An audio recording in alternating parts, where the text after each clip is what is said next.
plus. Vous m'avez, quand vous n'avez pas fait de cours par rapport à ça, j'ai appris que vous n'avez pas fait de cours sur les équations différentielles, etc. Donc, je ne veux pas vous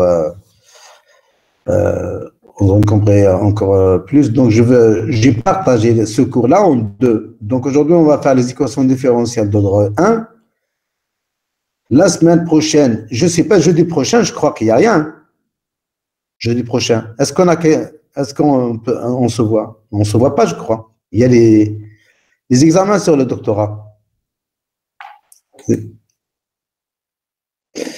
On verra. Mais normalement, il nous reste une séance. C'est cette séance-là. Donc, on va voir. Je ne sais pas, je vous demande, est-ce qu'on ne fera pas ou... Si, il y aura une suite à ce TP. Sinon, s'il n'y a pas d'autres séances, donc je vous ferai une vidéo. J'ai partagé en deux, comme ça je vous donnerai le temps pour chercher, pour comprendre, et je vous donnerai un exemple directement, il est fonctionnel. Vous pouvez vous baser là-dessus pour le modifier et faire d'autres cas. OK? Très bien. Donc, alors, d'habitude, des équations différentielles sont... donc, on écrit ça sous forme d'une équation égale à 0. Mais le théorème de Cauchy, la forme de Cauchy, impose qu'on écrit une équation différentielle de cette forme. Y' est égal à f de t, y de t. Juste une écriture. Normalement, toutes les équations, on peut les écrire sous cette forme. On peut s'arranger pour l'écrire sous cette forme. Y', et je mets les autres variables de l'autre côté. Le second membre, je l'appelle une fonction. Ça sera en fonction de quoi? En fonction de la variable t et en fonction de y elle-même. Voilà. Ça, c'est une équation du premier ordre. Donc, on veut intégrer cette équation différentielle dans un intervalle, de l'intervalle de longueur t quelconque. Et puis, il faut avoir une condition initiale. Donc, Cauchy, il dit que, ayant cette équation, une équation de cette forme y' est égal à f de t, y, et puis une condition initiale, à t égale à 0, on a la valeur de y, eh ben, on peut, numérique, à cette équation différentielle. Donc, de façon générale, il y a deux façons donc de poser un problème d'équation différentielle. Ou bien on donne cette forme de l'équation et la condition initiale, ou alors une série de mesures, comme on avait déjà vu ça pour l'interpolation, etc. Donc, nous, on ne va pas faire la deuxième alternative. On va faire les équations différentielles, premier ordre, écrites sous la forme de Cauchy. On appelle ça, des fois, on dit aussi problème de Cauchy. C'est le problème d'équations différentielles à résoudre. Écrit sous cette forme, il s'appelle problème de Cauchy. Alors, dans le, attends, je confirme. Monsieur, s'il vous plaît. Oui. Il y a des gens apparemment qui n'ont pas pu rejoindre. Vous avez accepté. Il y a une personne, moi je l'ai accepté. Il y a une seule personne. Ah, d'accord, très bien. D'accord. Voilà, alors, il faut savoir une chose, c'est que la quasi-majorité des équations différentielles n'ont pas de solution analytique. Les solutions analytiques sont vraiment des exceptions. Donc, ce qu'on peut en fait, on peut démontrer mathématiquement, on peut démontrer l'existence d'une solution, mais la solution elle-même, non. Donc, c'est pour cela qu'on fait très souvent appel aux méthodes numériques et que les méthodes numériques sont devenues de l'importance grande pour beaucoup de disciplines, que ce soit en recherche ou en industrie. Voilà, alors, ici, je vais vous présenter donc deux méthodes, la méthode d'Euler et la méthode de Runge-Kutta qu'on va voir. Donc, la méthode d'Euler, elle se base sur la même idée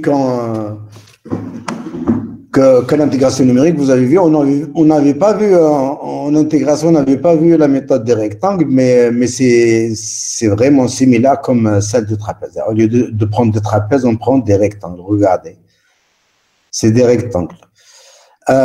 Et ça, c'est une équation différentielle, c'est une intégration. D'ailleurs, on dit intégrer une équation différentielle. Donc, on écrit dy sur dt est égal à f de ty, eh bien, y sera l'air sous la fonction f de ty. De point de vue numérique, on peut faire ça. De point de vue numérique, on peut faire ça. Bon, analytiquement, ça n'a pas de sens, mais de point de vue numérique, on peut faire ça. Alors, une certaine fonction y de t, qu'on développe avec le développement limité à la formule de Taylor, égale y de t plus delta t fois dy sur dt, de dérivée première, plus un terme d'erreur. Déjà, on remarque que le terme d'erreur, il est quadratique. Il est proportionnel à delta t carré.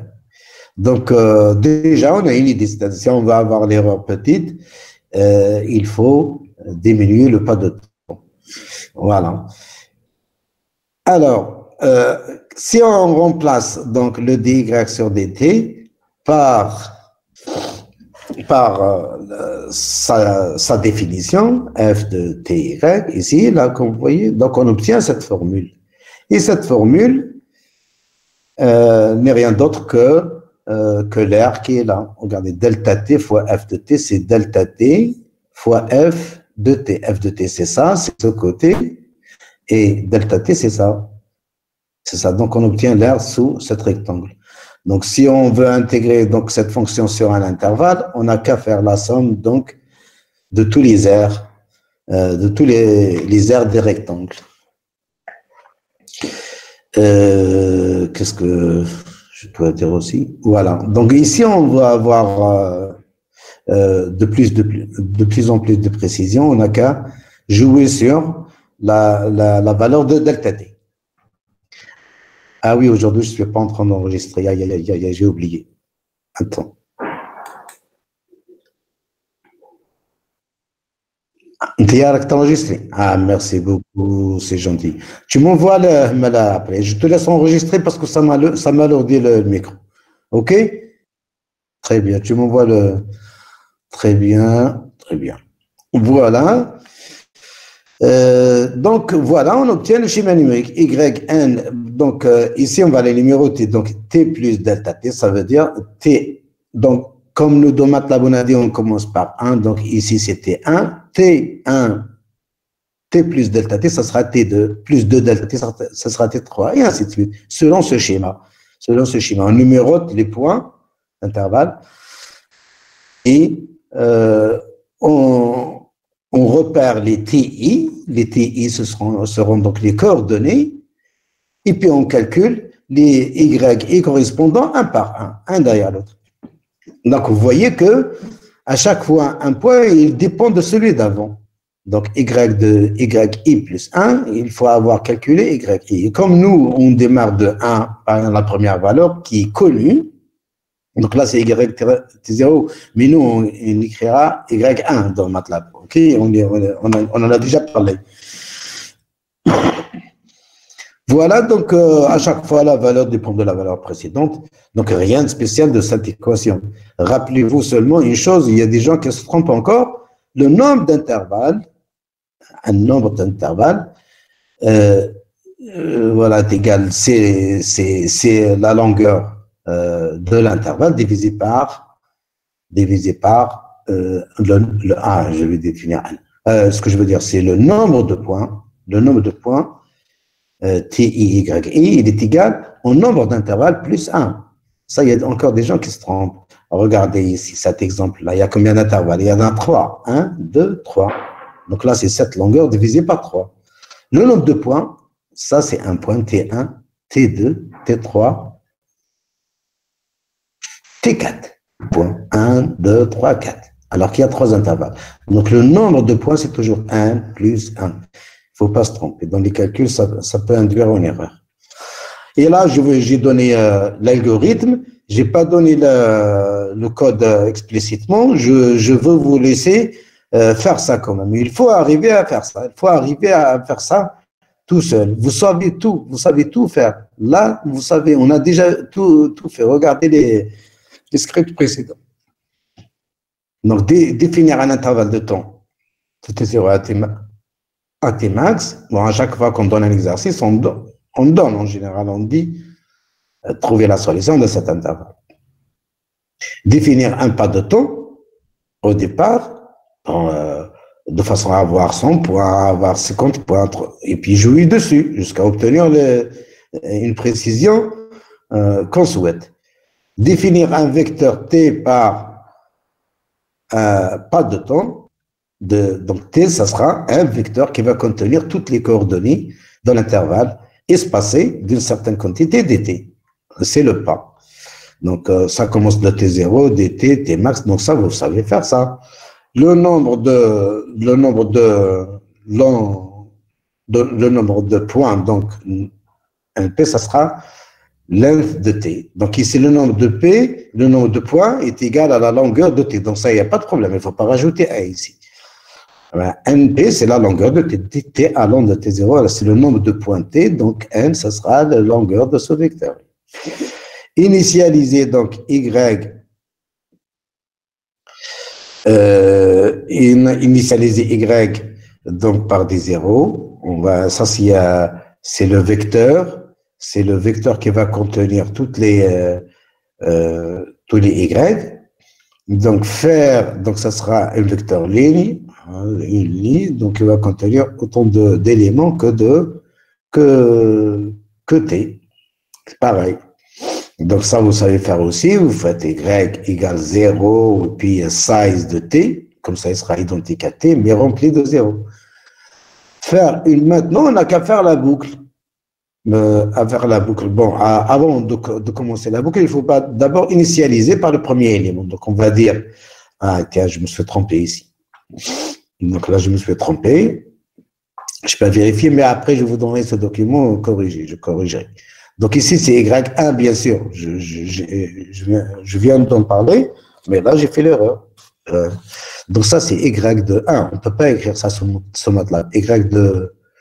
Mais là, j'écris un algorithme de toute façon. Hein. Y de 0 égale 0. Donc, sur MATLAB, on écrira Y de 1 égale la valeur de Y0 qu'on donnera dans l'exercice. Et voilà, il me fait une boucle sur tous les points. Et puis, allant de... Là aussi, je vérifierai. Là, c'est pas NP plus 1, c'est N. Il y a N points. C'est pas grave. Là, il y a des zéros, mais je collerai. Donc, et voilà, on écrit Y, c'est exactement le schéma qu'on a donné avant. Y plus 1 est égal à YI. Cette forme-là, on l'écrira sur la boucle. C'est tout. C'est tout. Et à la fin, donc, on l'écrira bien sûr pas sous cette forme. On écrira sous la forme de, donc, Y2I plus 1 est égal à Y2I plus dt fois F de T2I, Y2I. Voilà. Et F, il faut l'avoir définir. Il faut l'avoir définir avant, bien sûr. F, ça dépend de l'équation qu'on a.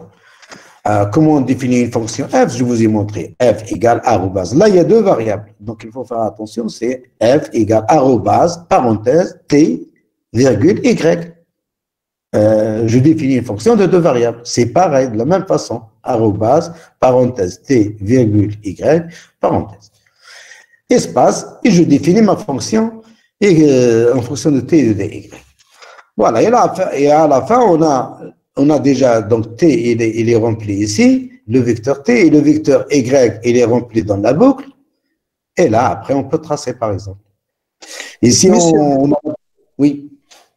باردون خرجت شويه من بعد رجعت العباره تاع ليرور برك تدخل في الاف ولا وين تكون laquelle الاو هذيك تاع ليرور je retourne avant هذه non هذه on ne la met pas mais elle sera accumulée c'est-à-dire on n'a pas la formule de OT, donc si on a la formule de OT, on peut intégrer l'erreur. Bon, ça veut dire qu'on va obtenir la solution exacte. Mais justement, c'est ça qui va nous faire la différence par rapport à la solution exacte. Oui. Donc, E دونك de t, oui. دونك او ما يدخلش ماشي داخل في لا فونكسيون. Non, non, ça c'est développement limité et ça c'est la forme numérique. Ça c'est la forme qu'on va utiliser pour le numérique. Donc pour le numérique, il y a le O de T2 qui manque, bien sûr. On ne connaît pas ça. Et on sait qu'il est proportionnel de T carré et on sait qu'il s'accumule. Donc à chaque fois qu'on calcule, il s'accumule. Donc à un moment donné, c'est pour ça, non, la méthode de Euler, l'idée là, elle n'est pas. Il y a mieux, Range Quota, elle est beaucoup mieux. On va voir après. Mais l'avantage de Taha, c'est qu'elle est simple. Elle est simple, tu vois, c'est quoi ce truc? Voilà. L'avantage de cette méthode, c'est qu'elle est très simple et on peut la mettre. Elle ne donne pas des solutions n'importe quoi, elle donne des solutions proches, mais pas très, très exactes. Donc, justement, le but ici, c'est de comparer les méthodes par rapport à une équation différentielle qu'on sait résoudre analytiquement. C'est la meilleure façon. Donc, et tracer les Y en fonction de T pour différentes méthodes. Et c'est ça ce que je vous demanderai après. Donc, voilà.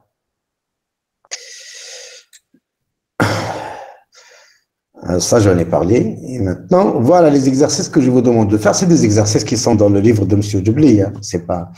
Donc, par exemple, une équation. Bon, il faut, dans l'algorithme que je viens de vous présenter, j'ai utilisé la variable t, mais c'est pas grave, vous êtes grand. Donc ici, c'est x. Donc, y' est égal moins x, y. X allant de 0 à 1, donc dans l'intervalle 0 et 1, donc on connaît l'intervalle déjà, t min, t max. Y de 0 est le premier élément, donc c'est 1. Donc, moi, je vous demande maintenant, vous pouvez le faire, vous pouvez ne pas le faire, mais des gens qui ont des difficultés, etc., ils commencent comme ça par la calculette. Avec la calculette, ça se calcule, ça. Ça, là. J'ai la valeur. Oh là là.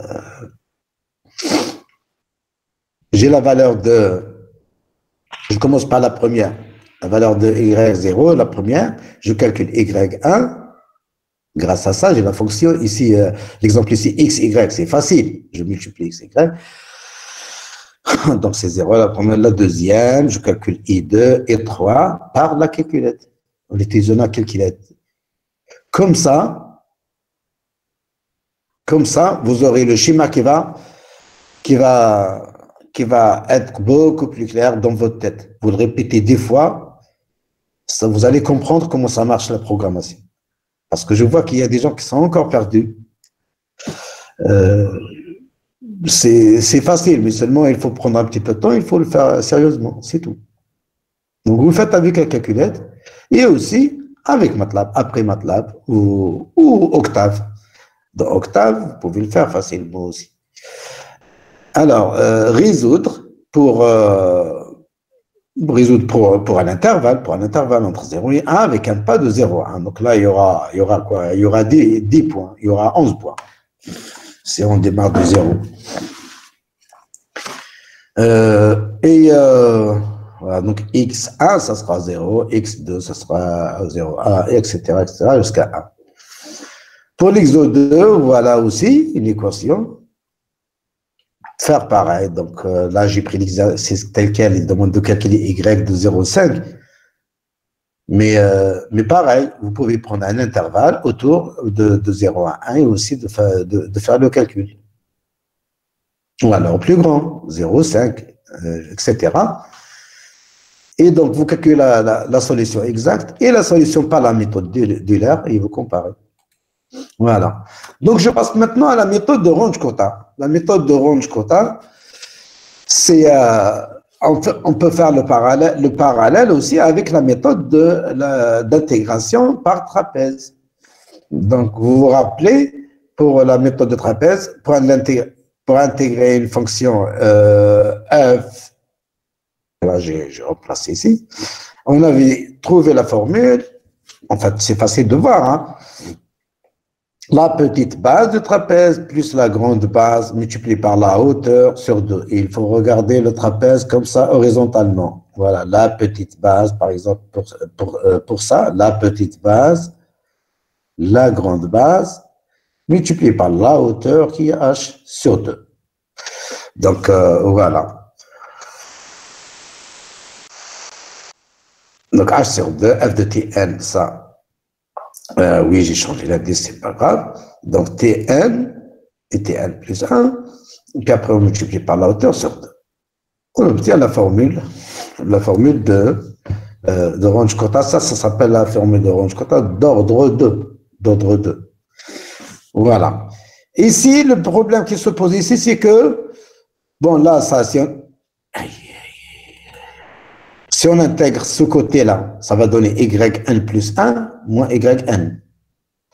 Donc, le problème, donc, ce qu'on cherche, on cherche la valeur d'après. On a yn, parce qu'on démarre d'une certaine valeur, nous, à chaque fois, on démarre d'une certaine condition. Yn plus 1, c'est ce qu'on cherche. Alors, dans cette formule, on regarde yn plus 1, elle est en fonction de yn plus 1. Donc, c'est pas possible. Il faut avoir calculé yn plus 1 pour calculer yn plus 1. On tombe dans une... Donc ici, on utilise la formule d'Euler avant, qu'on a vu avant, celle-là, là, pour calculer yn plus 1 ici. Donc c'est le Runge-Kutta qui utilise Euler dedans. Donc, mais c'est juste pour calculer ce terme yn plus 1. Donc si on remplace ça, on remplace ça à l'intérieur ici, à la place de yn plus 1, et on calcule f de T1. T1 plus 1, c'est Tn plus h. Donc ça, il n'y a pas de problème. Après, on remplace tout dans f. F qu'on a déjà avant. Donc, dans Runge-Kutta, d'habitude, de coutume, on appelle le premier terme f de Tn égale K1, et on appelle le deuxième K2. K2. Celui-là, K2. Donc, on va voir dans le slide d'après. Je vais récapituler. Là, donc, avec cette appellation, je peux exprimer yn plus 1 est égal à yn plus l'aire de trapèze. Plus l'aire de trapèze, qui est égal à h sur 2 fois K1 plus K2. K1, c'est f de T1 plus 1, et K2, c'est f de T1 plus 1 égale à 1 plus 1, mais avec la formule de Taylor, c'est T1 plus 1, et yn, ça sera, on l'écrit comme ça, égale à 1 plus h K1. K1 qui est f de Tn plus 1. Voilà, donc avec cette formulation, là on a un schéma numérique, on démarre d'une certaine valeur y0, on peut déduire toute la suite, toute la série des valeurs de y. Et pareil, on peut tracer. C'est qui est en train de quitter, revenir, tout ça. Ok, donc est-ce que c'est clair, méthode de Runge-Kutta? C'est pas compliqué à comprendre, hein? C'est pas... Monsieur, donc, les termes après, كيفاش نحسبوهم؟ Lesquels? Y1, Y2, K1, K2.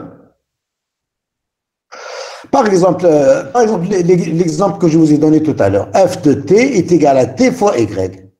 C'est-à-dire, avec l'équation différentielle y' égale ty. Ça, c'est le premier exercice que je vous ai donné.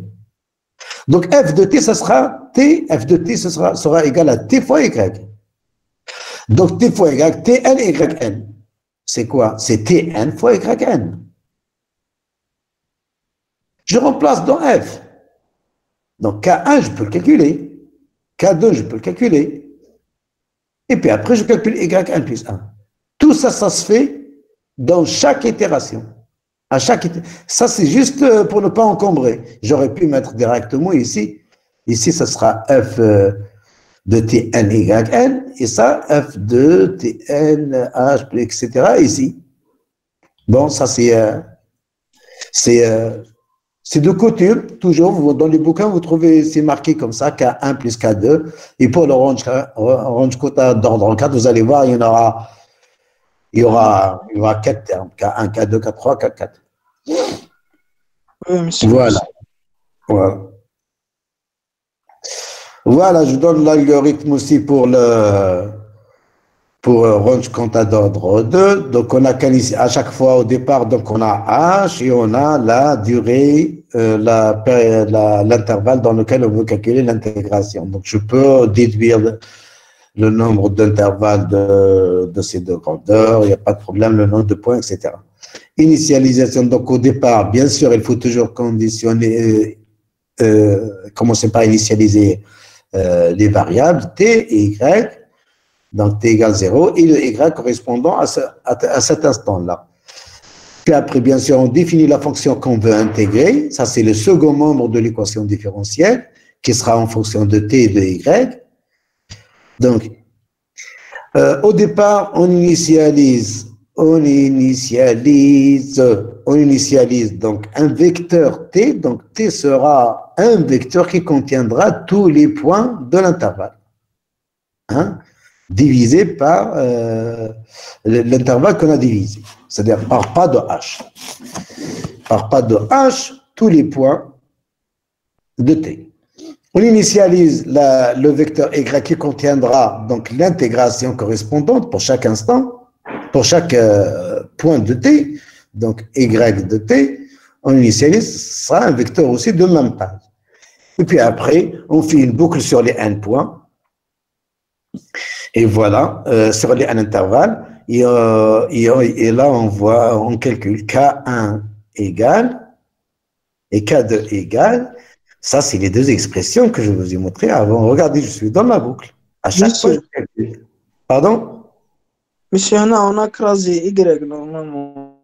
Y égale Y0. Oh, ça, oui. Non? Si on initialise Y égale Y0, لازم نديروها من بعد ولا نديرو الترم البروميي normalement égal à Y0. Le premier, oui. C'est le premier. هنا كي درنا 0. Attends, je vais vous montrer l'algorithme après. Mais là, en fait, j'ai écrit ça comme ça. Y est égal à Y0, mais Y0, il est donné. Il est égal à 1, 0, 5, je ne sais pas. Il est connu. D'accord? Donc ici, je définis une fonction f de ty. Tu lui donnes t, tu lui donnes y, elle te donne la valeur. Donc on a défini k comme étant f de ti, yi. Donc i allant de 1 à n. Donc la première valeur, ça sera 1. Donc K1 pour la première itération, ce sera égal à f de T1 plus Y de T1. Parce que T contiendra les valeurs, la suite de tous les points où on veut intégrer. Donc la première valeur, je la prends. Je remplace ici, Y, et comme je commence de 1, donc Y de 1, je l'ai, parce que la première valeur, ce sera Y1, on a dit en MATLAB. Il n'y a pas Y0, Y de 0. Donc là, j'ai marqué Y0, c'est un indice.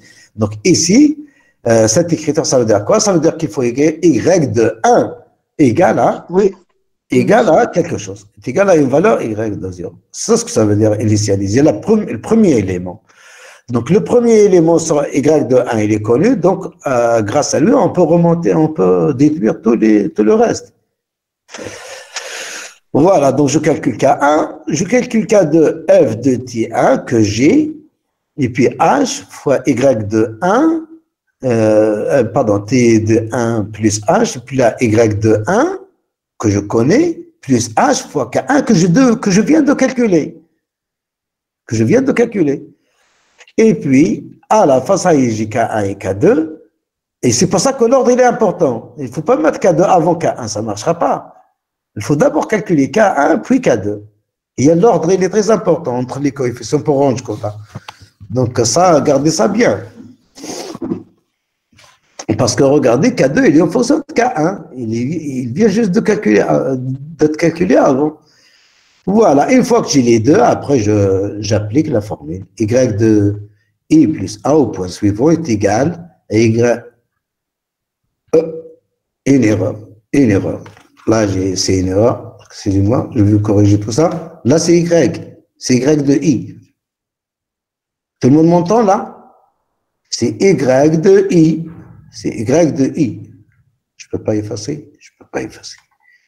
وهذه خرجت. هذه راهي sortie. Elle m'a cassé la tête hier. Elle n'a pas compris. Maintenant, elle n'écoute pas. D'accord. Bon. Plus H sur 2, voilà, ça c'est la formule, ça c'est l'aire de trapèze qu'on a parlé. Voilà. Donc ça c'est la méthode de Roche-Cotard. Est-ce qu'il y a quelque chose de compliqué dans ça? ماشي بصح قلت لك هذاك البروبليم نورمالمون مازال ما يتريكلاش y دو 1 ايكالا y 0 هذيك نورمالمون نديروها بعد ما نديفينيو سمو الفيكتور y خاطرش يكرازي لنا y دو 1 يولي 0. Oui, attends, oui, c'est vrai. Non, mais ça c'est vrai, hein. C'est que j'écris juste l'algorithme comme ça, mais ça je l'ai rajouté à la fin. Mais cette ligne-là, on va la mettre, et puis aussi cette valeur aussi est égale à T0, ça n'a pas de sens non plus. C'est que, bon, je dis juste qu'il faut mettre les conditions initiales. T égale à 0, ça n'a pas de sens, parce que ici, moi, je vais définir un vecteur T, et là, je dis T scalaire, donc c'est pas compatible. Je vais remettre ça. Donc, cette ligne à initialisation, normalement, c'est avant, ici. Ça, tu mets Y de 1 égale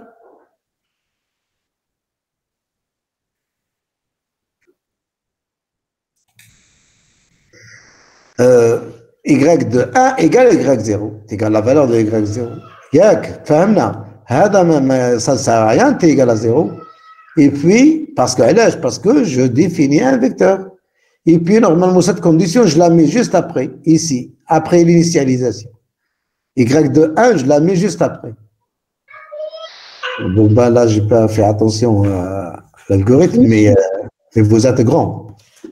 Oui. Monsieur, T égale à 0, ما نديروهاش parce que من تحتها عندنا T égale à T0. Exactement, هذه ما نديروهاش. Bon, هذه supprimeها كاع. هذه la ligne 2 ما تكزيستيش كاع. Juste après, vous remplacez la condition initiale, on va la mettre après l'initialisation de Y. On va mettre Y de 1 égale la valeur que je vous ai donnée dans l'exercice. 0 est égal à 1, par exemple. C'est tout. OK, après, on lance et ça marche. Et à la fin ici, c'est quoi ce truc? Et à la fin ici, j'ai un vecteur qui est rempli. J'ai deux vecteurs, j'ai T et j'ai Y, qui sont deux vecteurs remplis de I égale 1 jusqu'à 1 plus 1. Donc, j'ai toutes les valeurs et que je peux tracer, que je peux comparer avec la solution réelle. C'est clair? Je passe.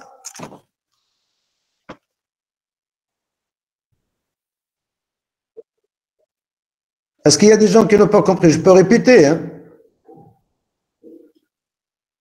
D'accord, mais la classe, la prochaine fois, on se garde de la méthode. Ok, je passe. Voilà, je vous demande de faire les mêmes exercices avec la méthode de Runge-Kutta, les mêmes qui sont avant, avec la méthode de Runge-Kutta d'ordre 2. Il faut bien faire la différence. Donc ça, c'est d'ordre 2. Voilà. Donc là, maintenant, on arrive à voilà, je vous ai mis carrément parce qu'il ne tient pas sur le truc. Je l'ai mis sur transparent. Après, qu'est-ce qu'il y a? Il n'y a rien. Le plot, il est là. D'accord. Donc, c'est complet. Donc, voilà, par exemple, la méthode de Runge-Kutta d'ordre 2. Celle-là. Ce format-là. Un script qui marche. Vous pouvez prendre, écrire tel que CIT, vous lancez, ça marche. Maintenant, moi, je vous l'ai donné pour se baser là-dessus, pour qu'après, vous pouvez faire les autres. Et si aïe. La souris, elle fait des siennes. Alors, par exemple, ici, T0 égale à 0, T max égale à 5. Et le pas est égal à 0, 1. Donc, je définis le vecteur qui contiendra les points. Donc, ça va de T0 à T max. C'est bien d'écrire de cette façon. Comme ça, moi, si je modifie T max, ou là, je modifie T0, ou là, je modifie le pas, Après, je ne touche pas au reste. C'est-à-dire, après, ma fonction, je peux après jouer sur les intervalles, sur le pas de temps pour voir la précision, etc. Mais je ne suis pas obligé de retoucher tout le code, juste les points ado.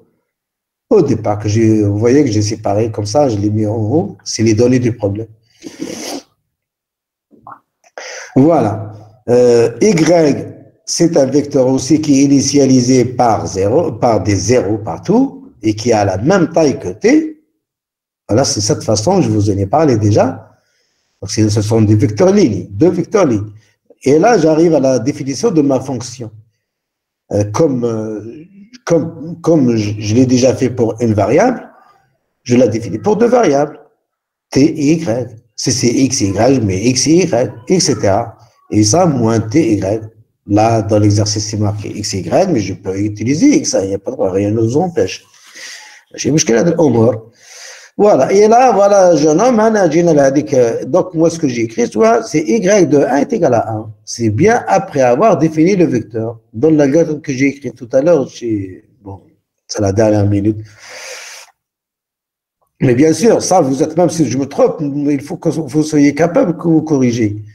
C'est-à-dire, il faut savoir qu'est-ce qu'on est en train de faire. Tu définis un vecteur, et si tu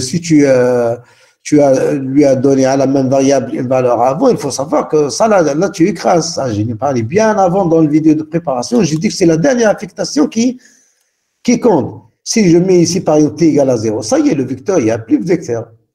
T égale à 0, c'est un scalaire, c'est fini. Maintenant, si etc., si tu mets t est égal à une chaîne de caractères, ça y est, oublie le vecteur. Donc, il faut faire attention.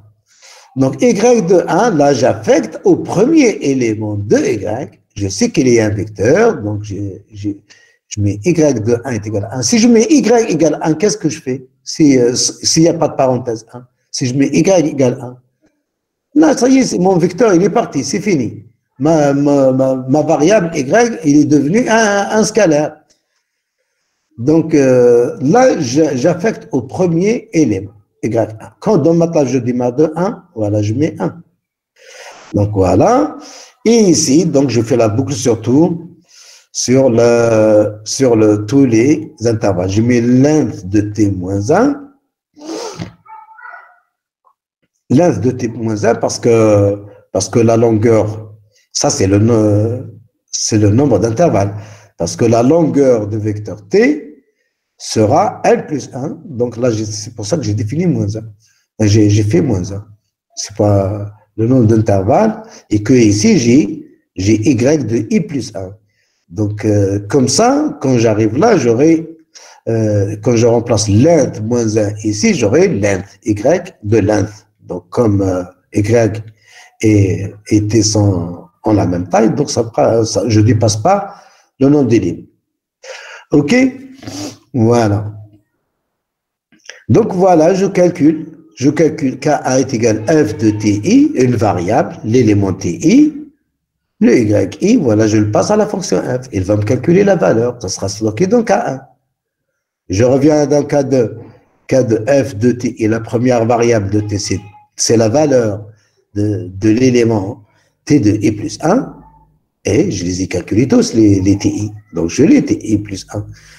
Et là, pour le deuxième variable y, je donne y de i plus h fois k1 que je viens de calculer, j'ai la valeur. Donc, il va me calculer k2.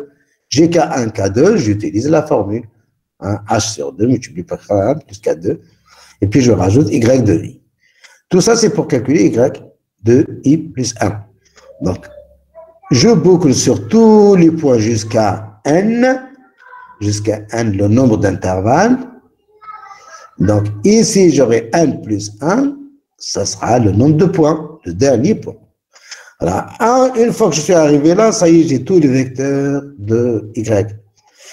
Je voulais donner ça, c'est pour suivre, s'il vous plaît, pas par pas. Je vous ai montré comment utiliser le debugger. Celui qui a des problèmes avec les indices, etc., le nombre de points, il a qu'à aller pas par pas, et puis voir comment ça évolue, il va comprendre. Donc, une fois que je suis sorti de la boucle, j'ai les deux vecteurs y et t que je peux tracer. Donc là, j'ai tracé la valeur exacte. Là, c'est facile de trouver. Maintenant, j'ai tracé les points. Les points, j'ai dit qu'il faut, j'ai mis un symbole plus pour voir. Voilà, est-ce que bon, il faut que je vous partage, mais je peux pas. Sinon, je vous montre le résultat. Donc, de toute façon, vous pouvez tester. Vous l'écrivez tel quel, ça va vous donner le résultat. Voilà, vous avez un exemple, c'est bon, vous pouvez faire le reste. Vous pouvez maintenant revenir à Euler, faire pareil. Euler, c'est juste qu'il faut ces formules-là, utiliser à la place une seule ligne, c'est la formule d'Euler. Et F, changez F, mettez la fonction que vous voulez. Et là aussi, donc vous faites attention à ce que vous faites. Changez la formule, changez la fonction. Et regardez l'intervalle, etc. Donc ça, c'est pour s'inspirer. Voilà. Maintenant, la méthode de Runge-Kutta, donc ça a l'air comme ça, beaucoup de termes, c'est compliqué, mais en fait, rien de compliqué. C'est juste qu'on est allé dans le développement limité à un ordre plus élevé. Donc, elle est plus précise. Et puis qu'on utilise des dérivés à la manière de Euler. C'est pour des termes, pour calculer des termes. Donc, pareil, à la manière comme on a fait pour l'ordre 2, on fait pour l'ordre 4, K1, K2, K3, K4. Donc ici, je n'ai pas voulu vous détailler théoriquement comment on obtient la formule. C'est parce que déjà, déjà ça prend du temps. Et puis, il faudra présenter une méthode avant qui s'appelle la méthode des milieux. Et puis, c'est pas notre but. Et puis voilà. Oui, et nous, c'est ça ce qui nous intéresse. Mais pour les intéressés, ils peuvent regarder, c'est facile. C'est pas compliqué. Je l'ai fait pour l'ordre 2 parce que c'est simple. Mais pour l'ordre 4, donc on fait pareil. Comme on a fait pour l'ordre 2, on simplifie les termes qui nous dérangent. On va chercher les formules par d'autres méthodes. Et puis, on obtient enfin, à la fin de compte, une formule comme ça. Y1 plus 1 est égal à Y1 plus H. Donc là, vous voyez, c'est comme si une superficie aussi.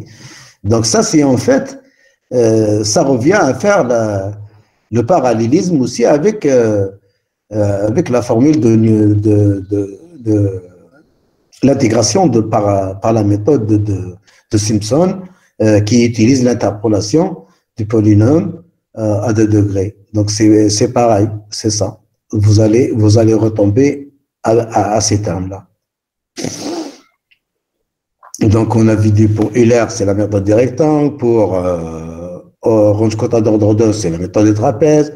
Pour Runge-Kutta d'ordre 4, c'est la méthode de Simpson. C'est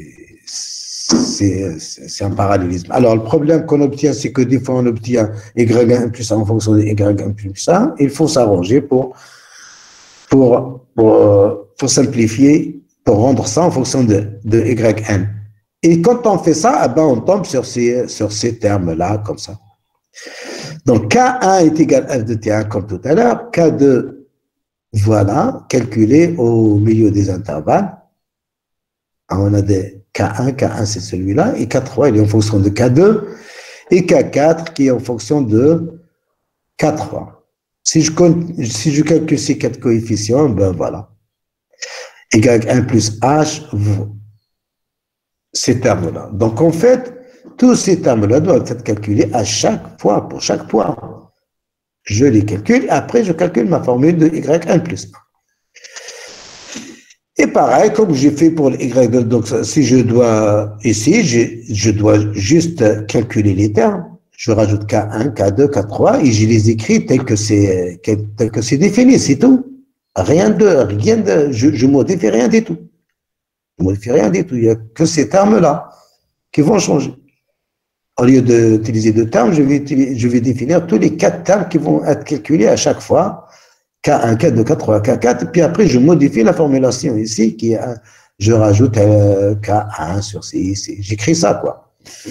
Voilà. Ça, c'est la méthode Runge-Kutta 4 qui est très utilisée et très puissante et qui est une méthode générale donc qui qui est la plus utilisée de toutes les méthodes. Voilà, j'écris quand même l'argument ici, l'algorithme.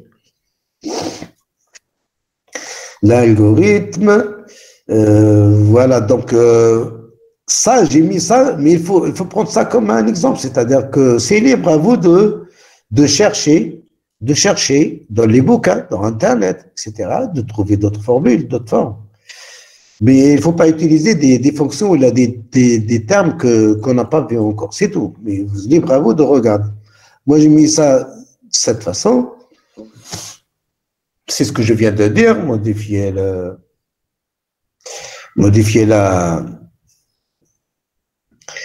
l'algorithme pour tenir compte de ces termes. On a la possibilité d'utiliser des vecteurs comme ça, ou alors la possibilité d'utiliser que je calcule les y à chaque fois. À chaque fois, comme je définis une fonction f, je peux utiliser f pour calculer les deux vecteurs à la fois. Le premier vecteur direct, le premier vecteur, non, pardon. Pour le premier vecteur, il sera tout le temps. Et oui, pardon, je parle de t. C'est-à-dire que t, on a le choix de le définir comme on a fait tout à l'heure, sur un intervalle, c'est-à-dire de préparer, avant d'entrer dans la boucle, de préparer toutes les valeurs de t que je vais calculer de l'équation différentielle. Je peux aussi dire, non, je ne calcule pas, c'est-à-dire j'incrémente t par h à chaque itération et je calcule les y correspondants. Mais dans ce cas-là, si je fais ça, il faut que je sauvegarde le résultat à chaque fois dans un autre vecteur. C'est ce que je fais ici. Mais ça, c'est un choix, c'est une méthode. Donc là, j'ai fait exprès pour vous présenter les deux manières de faire. Voilà. Là, où je prépare le vecteur dti, où je veux calculer l'intégration au départ, ou non, je ne prépare pas ce vecteur, mais je calcule la valeur où je calcule l'intégration à chaque itération. À chaque itération, j'incrémente par h, je calcule le suivant, j'incrémente par h, je calcule le suivant, j'incrémente par h, je calcule le suivant. Mais dans ce cas-là, c'est perdu parce que t, il est écrasé à chaque fois, et puis y aussi, elle est écrasée à chaque fois. Et bien dans ce cas-là, il faut que je sauvegarde les valeurs que je calcule à chaque intégration. Dans ce cas-là, je mets comme ça, par exemple. Je définis deux autres vecteurs c'est eux qui vont contenir les ti et les y. Et dedans, donc, je vais mettre les t et les y à chaque itération. Et à la fin, j'ai deux autres vecteurs. Bon, ben, ça, c'est un choix.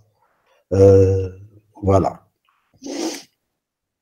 Donc, ce que je veux vous demander aussi, là, on a vu trois méthodes. Donc, méthode d'Euler, méthode Runge-Kutta d'ordre 2 et de Runge-Kutta d'ordre 4. Donc, je vais vous demander de faire les deux exercices Hadoop pour les trois méthodes. Mais je ne vous demande pas de m'envoyer des comptes rendus.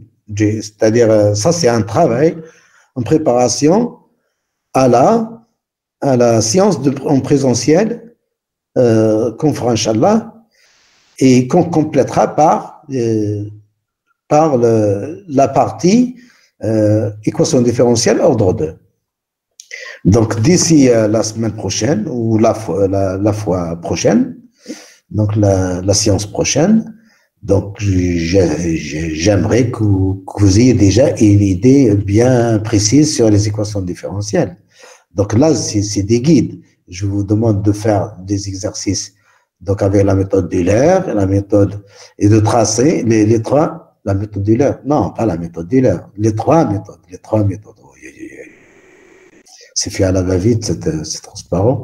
Donc, par les trois méthodes, et puis sur un même graphe, tracer les courbes y de x correspondant à chaque méthode, ainsi que la solution exacte. Eh bien, c'est comme ça qu'on voit. Je trace y en fonction de x par la fonction exacte, la solution exacte. Ensuite, la méthode d'Euler, la méthode Runge-Kutta d'ordre 2 et d'ordre 4. Et comme ça, je peux comparer, c'est visible, tu verras laquelle qui marche mieux, c'est laquelle qui est qui s'approche le plus à la solution exacte. Donc voilà. Alors, pour la semaine prochaine aussi, on verra, on va voir la partie équation différentielle d'ordre 2. Donc, voilà le travail individuel. Donc, le travail que je vous ai donné avant, 2 exercices, c'est pas compliqué, ça se fait en une demi-heure, je vous ai donné l'algorithme. Le travail individuel que je vous demanderai de faire aussi, c'est, mais on n'est pas obligé, mais c'est bien, moi je pense, c'est très intéressant pour les intéresser. Donc, il faut le faire. Chercher comment faire pour résoudre une équation différentielle d'ordre 2. Donc là, maintenant, on sait comment faire pour ordre 1. Il faut chercher. Et il faut aussi, une fois qu'on a trouvé la manière, bon, vous trouvez, on donne les bouquins partout, ils vous disent comment faire. Eh ben, dans ce cas-là, résoudre l'équation du pendule. Ou alors trouver le schéma numérique, ou alors dites comment faire, même si vous ne faites pas l'algorithme, cherchez comment faire. Résoudre cette équation du pendule dans le cas où on ne fait pas l'approximation c'est θ égale θ, des petites oscillations. Donc ça, c'est une équation non linéaire. Vous voyez, G sur L sinus θ. Alors l'équation, vous vous rappelez, en deuxième année, en vibration, l'équation d'un pendule, l'équation de mouvement d'un pendule, c'est ça, avec l'approximation θ petit.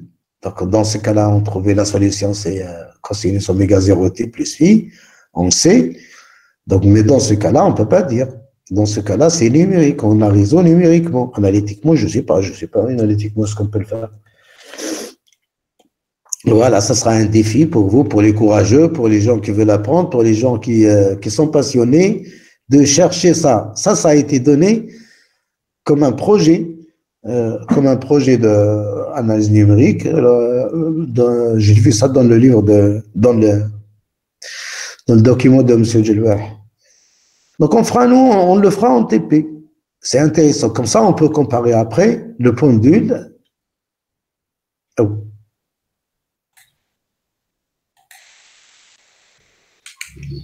Ah, c'est quoi ça? Ouais, d'accord. C'est ça. Lecteur.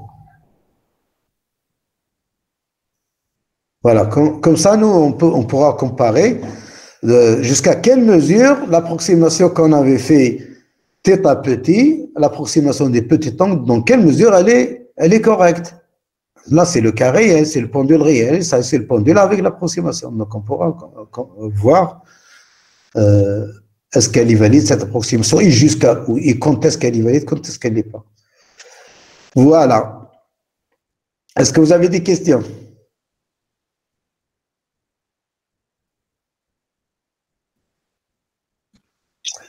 Monsieur, pour ce type, maintenant, Pardon? Pour ce TP, la première partie ou la présentielle? Là, sauf si vous voulez m'envoyer pour me prendre mon avis, discuter, moi je suis là, hein. Je reçois, je discute. Il y a quelqu'un qui veut travailler, je l'aide, je le montre, je te dis est-ce que c'est juste, c'est faux, je te corrige, tout ce que tu veux. Mais moi, je ne prends pas de compte rendu pour ça. Je vous ai dit, vous m'envoyez, celui qui ne peut pas envoyer, n'envoie pas. Ou celui qui ne veut pas envoyer, ou celui qui. Je te dis, c'est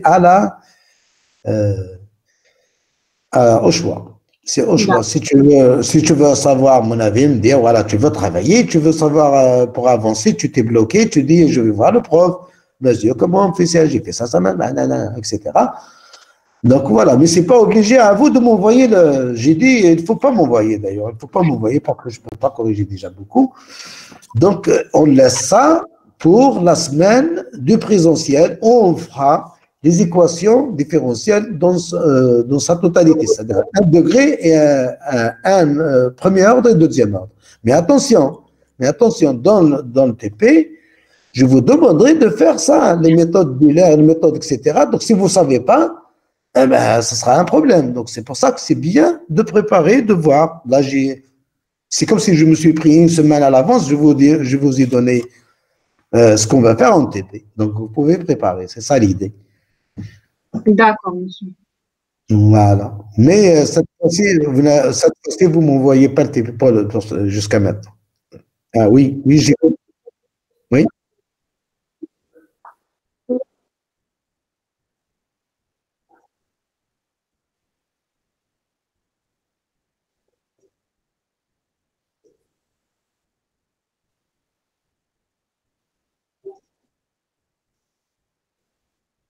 Non,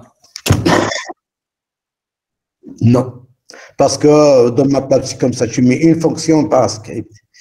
Mais par contre, lorsque tu fais un script, tu peux écrire des fonctions et les appeler. Tu m'as compris?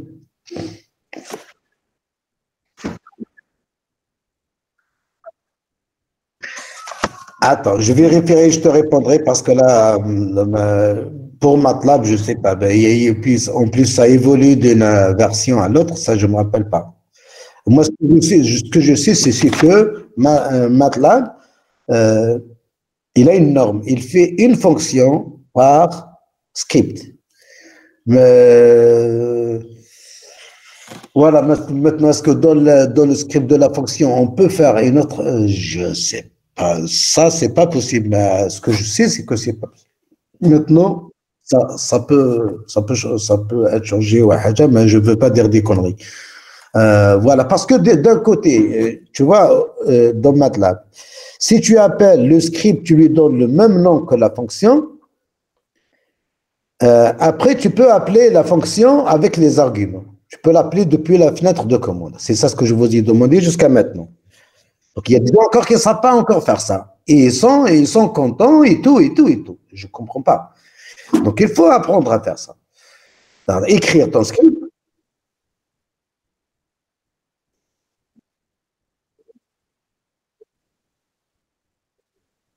Et ça, je ne sais pas. Donc, maintenant, si tu mets deux fonctions dans un script, toi, tu penses, moi, je pense aussi. Toi, tu penses et moi, je pense. Alors, si tu définis deux fonctions et tu appelles le script, il appelle qui? Euh, c'est, tu dis ça de ta tête ou là, tu dis ça parce que tu sais, mais tu sais.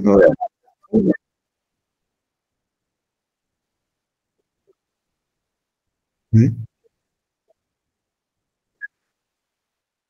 oui, oui, le script, ça marche. Oui, mais je viens de te dire, le script, ça marche. Dans le script.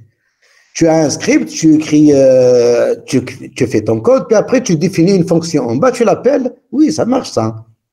Tu peux appeler plusieurs fonctions. Ça marche.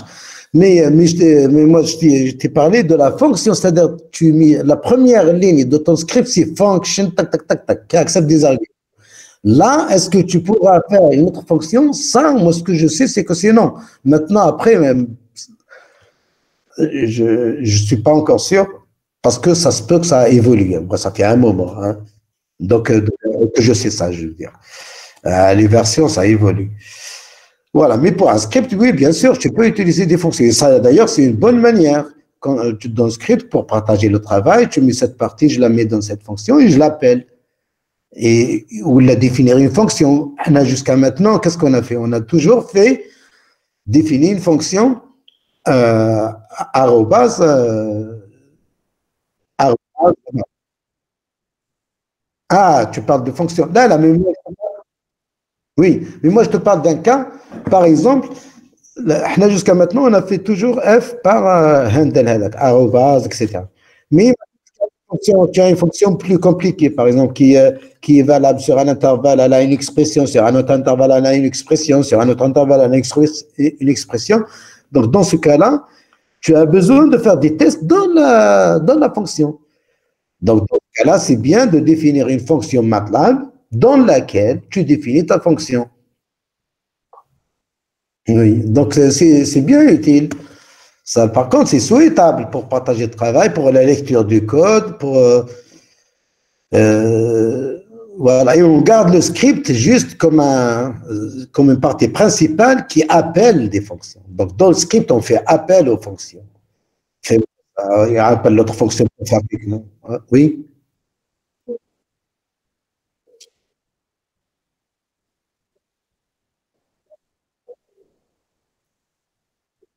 Oui.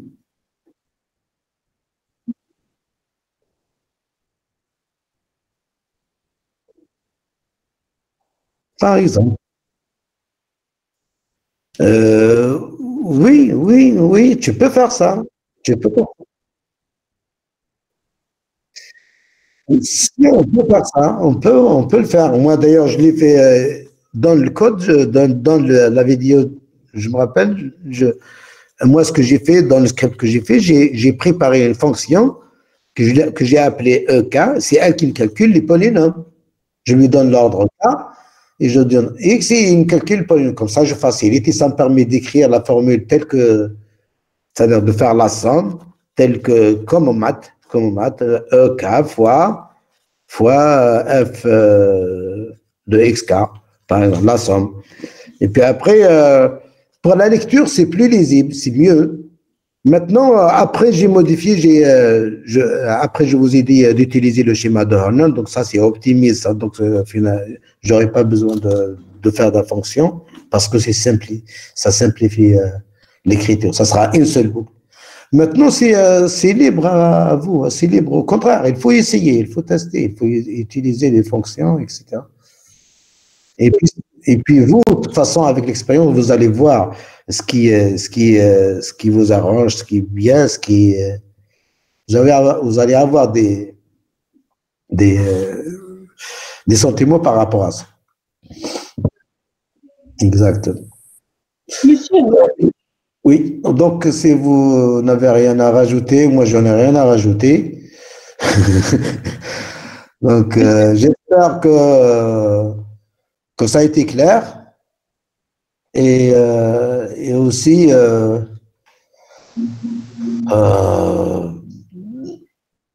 que vous pouvez faire ce que je vous ai demandé jusqu'à ce que on se verra la fois prochaine. monsieur. Oui, Euh, j'écoute. d'accord. Monsieur, pour le TP3, ça n'est aucun problème. Donc, on a les 4 intervalles. كنت درت le même algorithme وبديت نبدل غير la fonction. Les 4, TP4, TP4, tu dis? Non, TP3 اللي دومونديتونا. Oui. عطيتنا 4 انتغرال نحسبوهم. درت même algorithme بعدا ما قدرتش نكتبهم بين 4. كنت نكتب بالوحده اللي تخرج لي قلت شحال خرجت لي وخليت غير الاخرى. Et dans le TP3, c'est sur l'intégration, c'est ça? Oui, Il y a une seule boucle à chaque fois. Il y a une seule boucle. Je comprends pas si tu peux, c'est libre, mais il y a une formule qui dépend de I, tu fais une seule boucle. Donc vraiment, c'est pas compliqué. C'est-à-dire les fonctions en général, quand on a. les fonctions اخترا cos اخترا exponentielle. Hey, tu parles de la fonction mathématique f de x ou là tu parles de la fonction MATLAB? F monsieur عطيتينا 4 انتغرال اخترا إيه. x اخترا cos. كي درت الاولى ومن بعد حبيت نكتب دوزيام باش يحسبها لي ما حبش إيه. يدير لي وين كتبت الاولى نحيتها وعاود كتبت إيه. الدوزيام.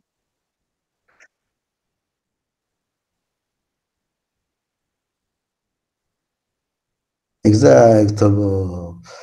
Donc, هذه هي l'idée, c'est que قلت لكم كي تديروا le script, faut le tester au départ pour une fonction, que vous la mettez en dur, vous la définissez dans le script comme ça, jusqu'à ce que le script marche très bien, etc.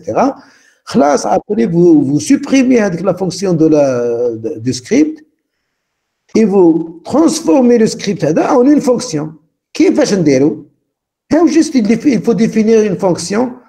La première ligne du script, définir fonction, par exemple, Simpson, I égale Simpson, et puis après, les paramètres, ça sera A, B, C, D, A, B et N, quoi d'autre? A, B et N.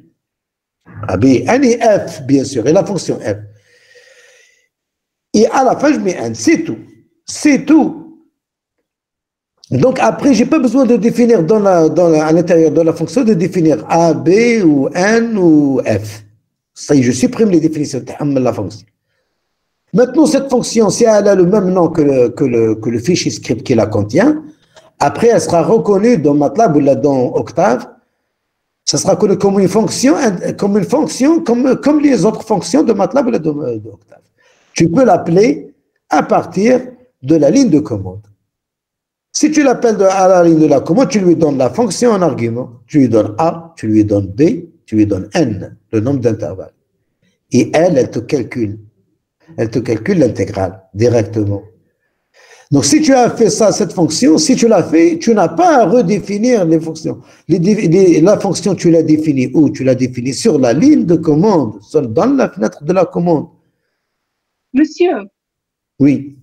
نقدر نبارطاجي لك تشوف باسكو ما فهمتش لا كيسيون تاعي.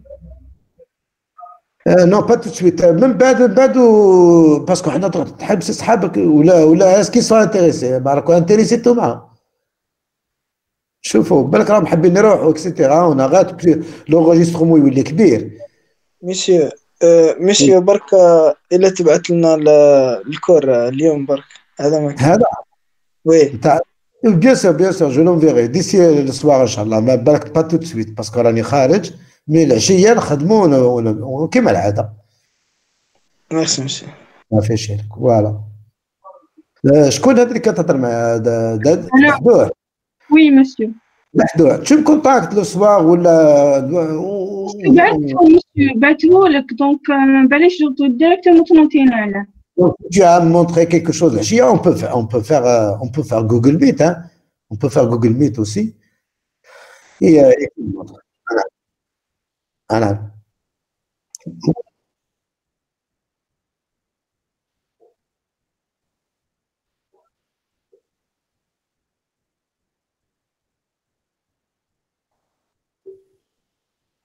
Si les deux sont dans le chemin de MATLAB, c'est ça? Ou la de Octave?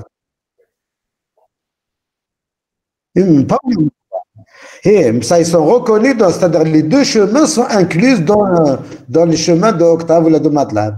C'est-à-dire, oui. Ah ben, ça, il faut voir. Ça, je peux pas savoir. Mais ça se peut, il prend le premier, maintenant. Le premier, il s'en fout du deuxième. C'est-à-dire le premier qui a été défini, le chemin, le premier, هو كاين un ordre dans les chemins, un ordre. هما كاع يخدموا هكذا tous les jours. De toute façon, si tu regardes les chemins, tu trouves, il n'y a pas qu'un seul chemin, il y en a plein. Il y en a plein les chemins. Donc, comment il va prendre, et dans l'ordre, il va regarder. Quand tu exécutes une commande dans la ligne de commande, qui va te dire que sur la ligne de commande, quand tu exécutes une commande quelconque, comment il va faire? Il va regarder le premier chemin. S'il la trouve, s'il la trouve pas, il regarde le deuxième. S'il la regarde pas, il regarde le troisième, et ainsi de suite. Ben, s'il la trouve à un moment donné, la première qu'il la trouve, il l'exécute. Donc ça, c'est un conflit, je suis d'accord, mais ça sera pas. Donc c'est à toi de savoir. Donc ça, c'est les cas où il faut pas tomber. Compris. Voilà, sur ce, si vous n'avez pas d'autres questions, on arrête là. C'est qui m'a dit qu'elle enregistre? Katia, oui, je te remercie. Voilà, oui. Alors, si tu peux, s'il te plaît, après, me l'envoyer. Après, voilà. Merci beaucoup. Et bon week-end à vous tous. Merci d'être venus. Et on va à la prochaine, Inch'Allah. Merci, monsieur.